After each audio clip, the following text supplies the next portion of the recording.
북한 조직지도부 부부장이라는 세상 부러울 것 없는 최고 위층 간부였던 그가 정작 북한 체제의 심장부에서 가장 충격적인 진실을 마주했습니다. 평양 장마당에서 굶주리는 아이들과 무력한 보위부원들의 차가운 시선, 그리고 하루아침에 흔적도 없이 사라지는 동료들을 보며 그는 모든 것을 의심하기 시작했습니다. 남들이 부러워하던 그의 삶은 순식간에 공포와 절망으로 변했고 결국 사랑하는 가족을 위해 목숨을 건 탈출을 결심하기에 이릅니다. 과연 그는 무엇을 보고 어떤 결단을 내렸을까요? 지금부터 그 이야기를 들려드리겠습니다. 이 영상이 도움이 되셨다면 구독과 좋아요 부탁드립니다. 여러분의 관심이 더 많은 탈북민들의 진실된 이야기를 전할 수 있는 힘이 됩니다. 사람들은 제가 세상 부러울 것 없는 삶을 살았다고 생각할 겁니다. 조직지도부 부부장 리진우. 평양에서는 그 정도면 아시겠습니까? 겉으로는 번듯한 간부 아파트에 살면서 차도 있었고 배급도 남들보다 훨씬 잘 나왔으니까요. 남들은 엄두도 못 낼 귀한 외국산 물건들도 가끔 손에 넣을 수 있었고요. 하지만 제 속은 늘 시커먼 숫덩이 같았습니다. 고난의 행군, 그 아픈 기억은 제 마음속에도 깊이 박혔습니다. 공식적으로는 위대한 수령님의 영도 아래 모두가 굳건히 버텨냈다고 하지만 제가 직접 목격한 인민들의 삶은 처참함 그 자체였습니다. 거리에 쓰러진 사람들을 보면서도 아무것도 할 수 없는 무력감은 저를 괴롭혔어요. 그리고 무엇보다 저 같은 간부들도 늘 감시의 대상이었다는 겁니다. 옆집 동지가 언제 보위부에 끌려갈지 모르는 그런 살얼음판 위를 걷는 기분, 정말 숨이 막혔어요. 제가 아무리 높은 자리에 있어도 결국 체제의 부속품일 뿐이라는 걸 깨닫게 되더군요. 어느 날이었어요. 평양의 한 장마당을 지나가던 길이었습니다. 왁자지껄한 소리, 쾌쾌한 흙먼지 냄새, 그리고 사람들의 북적거림 속에서 제 눈에 들어온 건 몇몇 꽃제비 아이들이었어요. 바싹 마른 얼굴에 옷은 다 해지고 잔뜩 겁먹은 눈으로 주변을 살피고 있더군요. 어른들의 눈을 피해 음식 찌꺼기라도 찾아보려는 듯이 말입니다. 그때 보위부원들이 나타나더군요. 매서운 눈빛으로 장마당을 훑는데 아이들은 얼른 몸을 숨기려 애썼습니다. 그런데 한 아이가 굶주림에 비틀거리다 그만 쓰러지고 말았습니다. 주변 사람들이 잠시 멈칫했지만 누구 하나 나서지 못했어요. 보위부원들은 그저 멀찍이 서서 그 광경을 차가운 눈으로 바라볼 뿐이었습니다. 마치 벌레라도 보듯 아무런 감정도 없는 얼굴로 말입니다. 쓰러진 아이의 앙상한 손이 허공을 휘젓다가 힘없이 바닥으로 떨어지더군요. 그 순간 제 심장이 쿵 하고 떨어지는 것 같았습니다. 제가 그동안 믿어왔던 조국과 인민을 위한 헌신, 그 모든 것이 와르르 무너지는 느낌이랄까요? 저 아이가 제 아이가 될 수도 있다는 생각에 등골이 오싹했습니다. 제가 아무리 간부라도 제 가족은 언제든 저 아이들처럼 버려질 수 있다는 걸 깨달은 거죠. 과연 이 체제 안에서 제 가족이, 제 아이들이 제대로 된 삶을 살 수 있을까? 보위부원들의 그 차가운 눈빛이 제 아내와 아이들에게 향할 수도 있다는 생각에 잠을 이룰 수 없었습니다. 평양의 밤은 늘 그림자처럼 어두웠지만 그날 밤은 유독 차갑고 길게 느껴지더군요. 제 마음속에 금이 가기 시작한 겁니다. 어느 날부터였을까요? 제가 몸담았던 당 조직지도부 안에도 서늘한 바람이 불어닥치기 시작했더군요. 위대한 수령님과 장군님을 위해 충성을 바치던 동지들이 그저 하루아침에 흔적도 없이 사라지는 일들이 비일비재했습니다. 그들의 이름은 더 이상 회의록에 오르지 않았고 그들의 가족은 보위부에 끌려가 소리소문 없이 사라졌지요. 저와 함께 일하던 박동무도 김정은 위원장님의 비공개 지시에 따라 숙청당하고 말았습니다. 그의 책상은 다음 날이면 다른 사람으로 채워져 있었고 마치 원래부터 없었던 사람처럼 말입니다. 그때 깨달았습니다. 제가 그토록 충성했던 이 체제가 저를 언제든 버릴 수 있는 존재로 보고 있다는 것을요. 저도 그리고 제 사랑하는 가족들도 언제든 같은 운명을 맞을 수 있다는 공포가 제 심장을 옥죄어 왔습니다. 밤마다 잠 못 이루고 아내 선영이와 어린 아들 하준이의 잠든 얼굴을 물끄러미 바라보았습니다. 저 작은 생명들을 제가 지켜내지 못한다면 저는 살아갈 의미가 없는 사람이라고 생각했습니다. 결국 아내와 밤늦도록 머리를 맞대고 이야기를 나누었습니다. 처음에는 아내도 너무나 두려워했지요. 여보, 우리 정말 목숨을 걸어야 하는 일입니다. 아내의 눈에도 저와 같은 절박함이 서려 있었습니다. 하지만 결국 우리는 한마음이 되었습니다. 살기 위해서는, 우리 하준이에게 자유로운 세상에서 살 기회를 주기 위해서는 이 땅을 떠나야 한다고 말입니다. 그것이 우리가 선택할 수 있는 유일한 길이었습니다. 목숨을 건 탈출, 그것이 우리의 운명이 되었습니다. 그날부터 저희 부부는 수개월에 걸친 치밀한 계획을 세우기 시작했습니다. 조직 지도부 간부로서 제가 접근할 수 있는 정보들을 최대한 활용했습니다. 국경경비대의 교대 시간, 감시 초소의 위치, 두만강과 압록강의 수위 변화까지 머릿속에 지도를 그리듯 외웠습니다. 밤마다 몰래 장롱 깊숙이 숨겨둔 낡은 지도를 펼쳐놓고 손전등 불빛 아래에서 탈출 경로를 연구했습니다. 혹시라도 발각될까봐 입 밖으로 소리 한 번 내지 못하고 눈빛으로만 서로의 생각을 확인했습니다. 돈이 필요했지요. 많은 돈이 말입니다. 지난 세월 제가 모아두었던 비자금과 아내가 몰래 아껴두었던 폐물들을 하나둘씩 처분했습니다. 북조선에서 브로커를 찾는 일은 목숨을 거는 일과 같았습니다. 간첩으로 오인받아 끌려갈 수도 있는 일이었으니 말입니다. 하지만 우리 가족의 미래를 위해 저는 용기를 냈습니다. 믿을 만한 사람을 소개받아 몇 번이고 은밀하게 접촉했습니다. 그들을 통해 중국으로 넘어가는 길과 그곳에서 다시 남조선으로 갈 수 있는 방법을 알아냈습니다. 한 걸음 한 걸음이 살얼음판을 걷는 것 같았지만 우리 하준이의 웃는 얼굴을 떠올리며 버텼습니다. 탈출에 필요한 식량과 옷, 그리고 만일의 사태에 대비한 비상약품까지 몰래 준비해 나갔습니다. 겉으로는 평소와 다름없는 일상을 보내려 애썼지만 제 마음속은 늘 폭풍우가 몰아치는 바다 같았습니다. 언제 이 계획이 수포로 돌아갈지, 언제 보위부의 날카로운 눈길이 우리를 향할지 알 수 없었으니까요. 문 밖에서 들려오는 발자국 소리에도 심장이 철렁 내려앉았고 밤에는 악몽에 시달리곤 했습니다. 하지만 포기할 수는 없었습니다.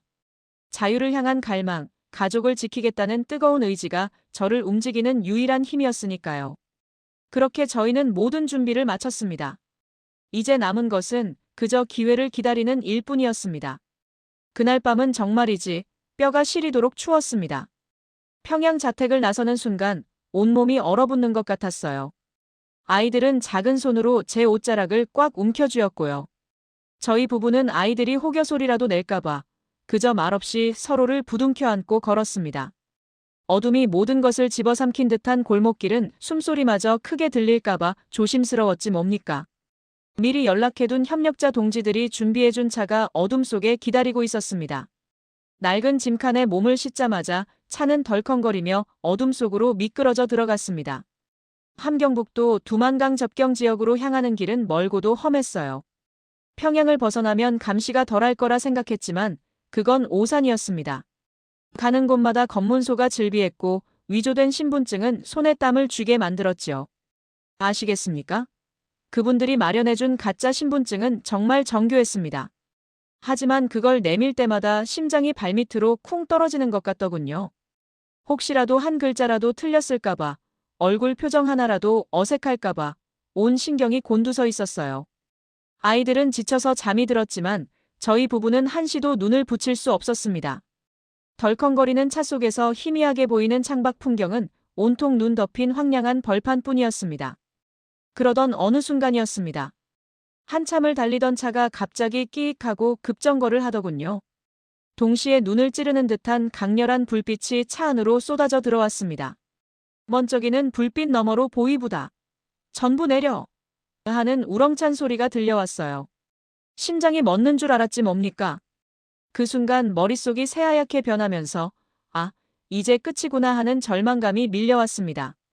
아버지는 애써 태어난 척했지만 손은 부들부들 떨고 계셨습니다. 보위부 군관들이 차 안으로 들어와 저희를 쏘아보더군요. 날카로운 눈초리가 제 심장을 꿰뚫는 것 같았습니다. 저희가 내민 신분증을 이리저리 뒤적이며 한참을 살피더군요. 그때였습니다. 한 보위부 군관이 제 아이의 작은 얼굴을 빤히 쳐다보며 얘는 왜 이렇게 말랐어? 밥도 안 먹이요? 하고 묻는 겁니다. 저는 얼어붙은 채 아무 대답도 할 수 없었습니다. 그때 협력자 동지 중 한 분이 재빨리 나서서 아이고 동지. 이 시기엔 다들 먹고 사는 게 힘들지 않습니까? 이 애미가 밤낮으로 일하느라 제대로 챙겨주지 못해서 그렇습니다. 하고 능청스럽게 둘러대더군요. 그 순간 다른 협력자 동지가 미리 준비해둔 봉투를 그 군관에게 슬쩍 건네는 것을 보았습니다. 군관은 봉투를 받아들고는 신분증을 휙 던지듯 돌려주더군요. 그러고는 퉁명스럽게 가라. 다음부터는 애들 밥 좀 잘 먹이고 다녀. 하고 소리쳤습니다. 천만다행으로 그렇게 겨우 그 위기를 모면했습니다. 차가 다시 출발하고 나서도 한참 동안이나 저희는 숨조차 제대로 쉴 수 없었습니다. 보이부 불심 검문이란 게 얼마나 무서운지 겪어보지 않은 사람은 모를 겁니다. 아시겠습니까? 하지만 이대로 멈출 수는 없었습니다. 우리는 아직 두만강까지 한참이나 더 가야 했습니다. 중국 땅에 발을 디뎠지만 솔직히 말씀드리면 마음은 더 불편하고 불안했지 뭡니까? 국경을 넘는 순간에 그 아슬아슬한 긴장감은 사라졌지만 이제는 또 다른 종류의 공포가 우리를 옥죄어 왔어요. 바로 중국 공안의 눈을 피해 숨어 다녀야 한다는 부담감이었지요. 국경에서 우리를 기다리던 건 조선족 브로커 한 명이었습니다. 꾀죄죄한 옷차림의 눈빛은 어딘가 모르게 날카로웠어요. 그는 우리에게 손짓하며 급히 따라오라고 재촉하더군요. 낡고 좁은 봉고차에 몸을 싣고 한참을 달렸습니다. 차창 밖으로 보이는 중국의 풍경은 북한과는 너무나 달랐어요. 번쩍이는 간판, 많은 사람, 빼곡한 건물들 하지만 그 풍경을 제대로 즐길 여유 같은 건 없었습니다. 언제 공안이 덮칠지 모른다는 생각에 심장이 늘 쿵쾅거렸지요. 우리가 처음 도착한 곳은 도시 외곽의 허름한 주택이었어요. 창문은 두꺼운 커튼으로 가려져 있었고 방 안은 낮은데도 어둑어둑했습니다. 브로커는 우리에게 절대 밖으로 나가지 말고 말소리도 크게 내지 말라고 신신당부했어요. 낮에는 쥐 죽은 듯 숨어 지내야 했고 밤이 되어서야 겨우 숨을 돌릴 수 있었지요. 퀴퀴한 곰팡이 냄새가 나는 이불을 덮고 잠이 들려고 해도 잠이 오지 않더군요. 아이들은 좁은 방에서 답답해했지만 제가 그저 참으라고만 할 뿐이었어요. 그 작은 몸으로 얼마나 힘들었겠습니까? 브로커는 시시때때로 변덕을 부리곤 했습니다. 처음 약속했던 돈보다 더 많은 돈을 요구하기도 하고 조금만 마음에 들지 않으면 험한 말을 내뱉기도 했어요. 그의 눈치를 살피는 것도 보통 고통이 아니었지요. 이 사람이 정말 우리를 도와줄 사람인지 아니면 언제든 우리를 팔아넘길 사람인지 알 수 없어 늘 불안에 떨었습니다. 그의 얼굴을 볼 때마다 심장이 덜컥 내려앉는 기분이었어요. 우리가 여기서 잘못되면 어쩌지? 하는 생각이 머릿속을 떠나지 않았습니다. 며칠이 지나자 브로커는 또 다른 은신처로 우리를 옮겼습니다. 이번에는 어느 농촌 마을의 빈집이었지요. 도시보다는 한결 조용했지만 여전히 공안의 그림자는 우리를 따라다니는 듯 했습니다. 길을 걷다가 순찰차라도 보이면 심장이 철렁하고 멀리서 사람들의 말소리라도 들리면 온몸이 굳어버리곤 했어요. 숨막히는 하루하루였습니다. 잠시라도 긴장을 풀면 안 된다는 것을 본능적으로 알고 있었지요. 우리 가족은 그렇게 중국 땅을 떠돌며 다음 목적지로 이동할 기회만 애타게 기다리고 있었습니다. 매일 밤 두 손 모아 기도했지요. 제발 이 지옥 같은 시간을 벗어나 자유로운 세상으로 갈 수 있게 해달라고요. 그 간절한 바람 하나로 우리는 버티고 또 버텼습니다. 중국을 벗어나 라오스로 넘어가는 길은 그야말로 지옥문이더군요. 아바이, 제가 그때까지 살아오면서 겪은 고생은 고생도 아니었더라고요. 말로만 듣던 밀림, 그 끈적한 더위와 습기 속에서 숨 쉬는 것조차 버거웠습니다. 나무들은 어찌나 빽빽한지 하늘 한번 제대로 볼 수 없었고요. 풀벌레 소리는 귀청이 떨어질 듯하고 모기 떼는 또 어떻고요. 물리면 온몸이 퉁퉁 붓고 가렵고 잠시도 편히 있을 수가 없었습니다. 애들이 얼마나 힘들어했는지 모릅니다. 어린 것들이 발에 물집이 잡혀 걷지 못하겠다고 주저앉을 때마다 제 가슴이 찢어지는 것 같았어요. 가이드 아바이는 계속 서둘러야 한다고 재촉했습니다. 국경을 넘자마자 또 다른 위험이 기다리고 있다고 말이죠. 무장 세력들이 수시로 출몰하고 라오스 군인들도 미립국자들을 잡으려고 혈안이 되어 있다고 하더군요. 밤에는 불빛 하나 없이 어둠 속을 헤치고 가야 했습니다. 혹시라도 불빛이 새어나갈까봐 손전등도 제대로 켜지 못하고 달빛에 의지해 걷고 또 걸었죠. 며칠을 그렇게 걷다 보니 식량은 바닥을 드러내고 물도 마실 게 없어서 웅덩이에 고인 흙탕물을 겨우 마셨습니다. 그마저도 없어 갈증에 시달려야 했어요. 애들은 열병에 시달리기 시작했습니다. 막내가 온몸에 열이 펄펄 끓는데 해열제도 없고 해줄 수 있는 게 아무것도 없었습니다. 그저 축 늘어진 아이를 안고 울기만 했지요. 아내가 제게 여보, 우리 아이들 이렇게 죽게 내버려 둘 수는 없지 않습니까? 하고 말하는데 정말이지 죽고 싶었습니다. 그때마다 저는 이를 악물고 생각했습니다. 자유 때문에 여기까지 왔다. 이 길 끝에는 반드시 자유가 있을 것이다. 그렇게 되뇌지 않으면 한 발짝도 더 나아갈 수 없을 것 같았어요. 아내와 아이들을 번갈아 보면서 이 고통을 견뎌야만 우리가 살 수 있다는 것을 제 자신에게 끊임없이 주입했죠. 한 번은 밤중에 걷다가 갑자기 앞에서 멈추라고 하더군요. 가이드 아바이가 귀에 대고 속삭였습니다. 앞에 무장한 놈들이 있소. 절대 소리 내지 마시오. 온몸에 소름이 쫙 돋았습니다. 애들을 꼭 끌어안고 숨을 죽였습니다. 풀숲에 바싹 엎드려 기다리는데 몇 발짝 안 되는 곳에서 사람 말소리가 들려왔습니다. 정체 모를 언어였지만 총을 든 그림자가 어렴풋이 보이는 것이 심장이 터질 것 같더군요. 한참을 그렇게 돌멩이처럼 굳어 있다가 그들이 지나간 후에야 다시 움직일 수 있었습니다.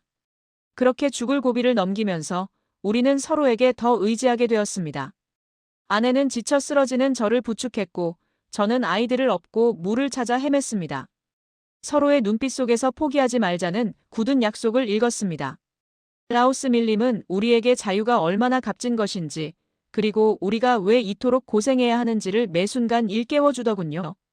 하지만 한편으로는 이 밀림 어딘가에 우리의 목적지가 있다는 희망도 놓지 않았습니다. 자유의 공기 정말이지 말로 다 표현 못할 그런 느낌이었습니다. 비행기에서 내리는데 정말 제가 이 땅을 밟는구나 싶어서 눈물이 그만 왈칵 쏟아지더군요. 제 손을 꼭 잡고 있던 아내도 아이들도 다들 울음을 터뜨렸습니다. 그 순간만큼은 모든 고난이 다 씻겨 내려가는 듯 했지요. 북조선 땅에서는 상상조차 할 수 없었던 그야말로 꿈 같은 일이었습니다. 처음 대한민국 땅에 발을 디뎠을 때 솔직히 아직도 믿기지 않았어요. 여기가 정말 자유의 땅인가 하는 생각이 들었지요. 숨 쉬는 공기마저 다르게 느껴졌습니다. 묘한 해방감, 그러면서도 한편으로는 낯선 두려움 같은 게 뒤섞여 있었어요. 저희 가족은 곧바로 하나원이라는 곳으로 가게 됐습니다. 탈북민들이 남한 사회에 적응할 수 있도록 도와주는 곳이라더군요. 처음엔 모든 게 어색하고 낯설었어요. 텔레비전 채널이 수십 개나 되고 슈퍼마켓에는 본 적도 없는 물건들이 산더미처럼 쌓여 있었지요. 북조선에서는 늘 배급 걱정에 굶주림에 시달렸는데 여기서는 먹을 게 너무 많아서 뭘 골라야 할지 모를 지경이었습니다. 아이들은 특히 신기해하더군요. 초콜릿이니 과자니 눈이 휘둥그레져서 이건 뭐냐 저건 뭐냐 연신 물어봤습니다. 그런 아이들을 보니 제 가슴 한편으로는 짠하면서도 한편으로는 안도감이 밀려왔어요. 이제는 굶주리지 않아도 되겠구나 하는 생각에 말입니다. 하나원에서의 교육은 생각보다 쉽지 않았습니다. 나만의 법과 제도, 문화, 언어까지 모든 걸 새로 배워야 했어요. 특히 문화어와 남한 말이 섞여서 나오는 상황이 참 그랬습니다. 저희는 저희대로 북조선 말투를 쓰니 다들 신기해하더군요. 저희 아내가 시장에서 물건을 사려고 얼마입니까? 하고 물었더니 주인이 웃으면서 그냥 얼마예요? 하시면 됩니다 하고 알려줬답니다. 그런 소소한 일상들이 처음엔 당황스럽고 민망했지만 시간이 지나면서 조금씩 익숙해졌습니다. 저는 북조선에서 고위 간부였지 않습니까? 그래서 대한민국 정부에서는 제가 아는 북한 체제의 실상에 대해 여러 가지를 물어왔습니다. 처음에는 제가 어떤 말을 해야 할지, 이 모든 것이 정말 옳은 일인지 혼란스럽더군요. 제가 평생을 바쳤던 체제를 부정하고 그 안에서 벌어진 일들을 증언한다는 것이 쉬운 일은 아니었습니다. 며칠 밤낮을 잠 못 이루며 고민했습니다. 제가 말하는 모든 것이 저의 옛 동료들에게는 배신으로 비칠 것이고 제 가족의 미래에도 영향을 미칠 수 있다는 생각에 말입니다. 심리적인 압박이 상당했어요. 하지만 저는 결심했습니다. 제가 겪었고 보았던 북조선의 현실을 그대로 이야기하기로요. 그래야 저와 같은 고통을 겪는 사람들이 줄어들 것이고 언젠가는 북조선에도 진정한 자유가 찾아올 것이라고 믿었습니다. 제 증언이 북조선 주민들에게 조금이나마 도움이 되기를 바라는 마음이었지요. 힘든 나날이었지만 가족이 저에게는 가장 큰 힘이었습니다. 아내는 늘 제 손을 잡고 여보, 괜찮아요. 우리가 함께 있잖아요 하고 다독여 주었고요. 아이들은 제가 조금이라도 지쳐 보이면 재롱을 부리며 웃게 해주었습니다. 그 아이들을 보면서 저는 다시 한번 깨달았습니다. 제가 이 모든 고난을 이겨내고 여기까지 온 이유가 바로 이 아이들의 행복이라는 것을요. 새로운 땅에서 새로운 시작을 한다는 것이 결코 쉽지 않지만 저희 가족은 서로를 보듬으며 한 걸음 한 걸음 나아가고 있습니다. 자유라는 이름의 공기가 이렇게 달콤하면서도 또 이렇게 무거운 책임감을 동반한다는 것을 저는 이제야 비로소 알게 되었습니다. 저희는 지금 이 낯선 땅에서 새로운 삶의 의미를 찾아가는 중입니다. 언젠가는 우리 아이들이 이곳에서 북조선에서 누리지 못했던 모든 것을 누리며 자유롭게 살아갈 수 있기를 간절히 바랍니다. 그리고 저는 그날을 위해 제가 할 수 있는 모든 것을 다할 것입니다. 남조선에 와서 벌써 몇 해가 흘렀습니까? 처음에는 모든 게 낯설고 두려웠지요. 밤마다 잠을 못 자고 북녘 하늘만 쳐다봤어요. 혹시라도 제가 잘못한 일이라도 생겨서 가족들이 어려움을 겪을까 봐요. 여기 와서도 한동안은 사람들 눈을 제대로 못 마주치겠고 길 가는 사람들도 다 저를 감시하는 것 같았어요. 저만 그랬겠습니까? 우리 아내도 애들도 다 그랬지요. 특히 우리 미리미는 어릴 때부터 길거리에서 굶어 죽어가는 사람들을 많이 봤고 탈북 과정에서 얼마나 고생했습니까? 그런 기억들이 쉽게 지워질 리가 없지요. 하지만 시간이 약이라고 또 여기 분들이 얼마나 따뜻하게 보듬어 주셨는지 몰라요. 그렇게 하나둘씩 상처가 아물어가고 우리 가족도 평범한 일상을 찾기 시작했습니다. 아이들은 학교에 잘 다니고 아내는 작은 가게에서 일하며 손재주를 발휘하고 저도 정착 지원을 받으며 새로운 기술을 배우고 있습니다. 먹고 사는 걱정 없이 밤에 두 다리 뻗고 잘 수 있다는 게 이렇게 감사한 일인 줄 누가 알았겠습니까? 그렇게 편안해지니까 어느 날 문득 이런 생각이 들더군요. 나 혼자 이렇게 잘 살아도 되는가? 하고요. 북녘에 두고 온 가족들, 아직도 그 고통 속에서 신음하는 동포들을 생각하면 마음이 너무 아팠습니다. 제가 이렇게 자유로운 몸으로 살고 있는데 그분들의 고통을 외면하는 건 옳지 않다는 생각이 들었어요. 그래서 결심했습니다. 제가 겪었던 일들을, 우리 가족이 보고 느꼈던 것들을 세상에 알려야겠다고요. 처음엔 많이 망설였지요. 다시 그 끔찍했던 기억들을 꺼내야 한다는 게 고통스러웠어요. 하지만 제 작은 목소리가 조금이나마 변화를 가져올 수 있다면 용기를 내야 한다고 생각했습니다. 그렇게 저는 북한 인권단체와 손잡고 여러 강연 자리에서 제 이야기를 시작했습니다. 대학교 강당에서, 작은 세미나실에서, 때로는 방송 카메라 앞에서 마이크를 잡았지요. 저는 이야기했습니다. 제가 어릴 적 겪었던 고난의 행군 시절, 굶주림에 지쳐 쓰러져가는 이웃들의 모습이 아직도 눈에 선합니다. 배급이 끊겨서 온 가족이 하루 세끼 강냉이 죽으로 연명하던 날들, 아버지는 산에 가서 풀뿌리를 캐오시고 어머니는 밭에서 이삭을 주워 오셨지요. 길거리에 나앉아 얼어 죽은 사람들을 보면서도 누구 하나 감히 소리내어 울지 못했습니다. 감시의 눈이 너무 많았으니까요. 국경을 넘기 위해 중국 땅을 헤매던 시절도 생생합니다. 얼어붙은 두만강을 건널 때의 그 살을 애는 듯한 추위, 잡히면 죽는다는 공포감에 심장이 터질 것 같았어요. 중국 공안의 추적을 피해 산속에 숨어 지낼 때는 풀벌레 소리 하나에도 온몸이 경직되었지요. 숨소리마저 죽여야 했습니다. 동남아시아의 낯선 밀림 속을 걸을 때의 그 습하고 뜨거운 공기, 뱀이나 벌레들이 우글거리는 곳에서 죽을 고비를 수없이 넘겼습니다. 아시겠습니까? 그 모든 순간들이 얼마나 긴박하고 두려웠는지요. 하지만 그런 고난 속에서도 저는 가족의 손을 놓지 않았습니다. 서로에게 의지하고 서로를 보듬어주며 여기까지 왔습니다. 우리 딸 미리미는 제가 강연할 때 옆에서 조용히 듣고 있다가 가끔은 직접 나서서 그림을 보여주기도 합니다. 자기가 북한에서 그렸던 그림, 자유를 찾아가는 여정을 담은 그림들을요. 그 작은 아이의 목소리가 얼마나 큰 울림을 주는지 모릅니다. 저희의 이야기가 단순히 슬픔만을 전하는 게 아니었으면 좋겠습니다. 저희는 자유를 향한 인간의 강렬한 의지, 그리고 어떤 역경 속에서도 꽃피는 가족애를 보여주고 싶어요. 남한에 와서 저는 진짜 자유가 무엇인지 알게 되었습니다. 생각할 자유, 말할 자유, 어디든 갈 자유, 그리고 무엇보다 사랑하는 사람들과 함께 행복하게 살 자유. 이것은 저희가 목숨을 걸고 찾아 헤맸던 것이고 북한 주민들도 마땅히 누려야 할 권리입니다. 저는 앞으로도 계속 증언할 것입니다. 제 목소리가 작은 희망의 불씨가 되어 언젠가는 북녘 땅에도 진정한 자유의 봄날이 찾아올 것이라고 굳게 믿습니다. 그날이 올 때까지 저희는 멈추지 않을 것입니다.